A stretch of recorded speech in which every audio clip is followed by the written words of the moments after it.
always fascinated by Judas, and much has been written about Judas.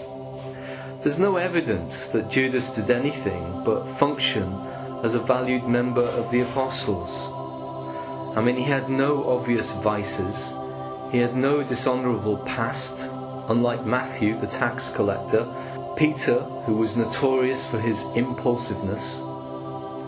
And yet Judas must have had an honest face and acted in a way that made him appear trustworthy, because he was an apostle and he followed Jesus. He plays no real role until the last week of Jesus' life, because he was the one who handed him over, the Son of Man. He was the one who betrayed him. Betrayal is usually known after the fact, and that's painful enough. But Jesus knew beforehand that Jesus was going to betray him. And Jesus sold out his friend for 30 pieces of silver, and therefore in history went down as the betrayer. What motivated him to do this? Was it greed? Was it jealousy? Is it that he just didn't like what Jesus was doing?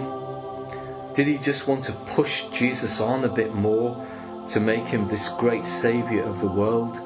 Was his image of Jesus simply to kind of become the biggest king going?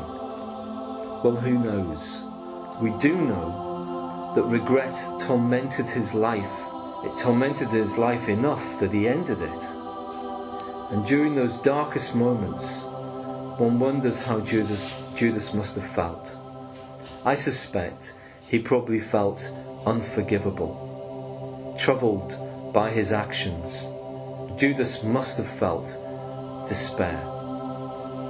Sometimes we can all feel like that. We can all feel unforgivable. We can all feel that we've betrayed people, that we've sort of handed them over, that we've sold out our friends, and we can be labelled betrayer. We can be labelled in all kinds of different ways. But we can be forgiven. Even Judas.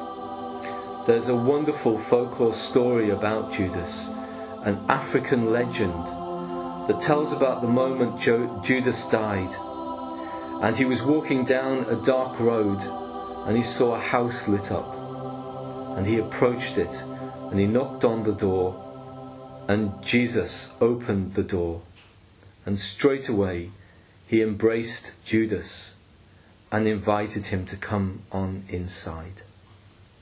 We can be forgiven. There is nobody who is unforgivable.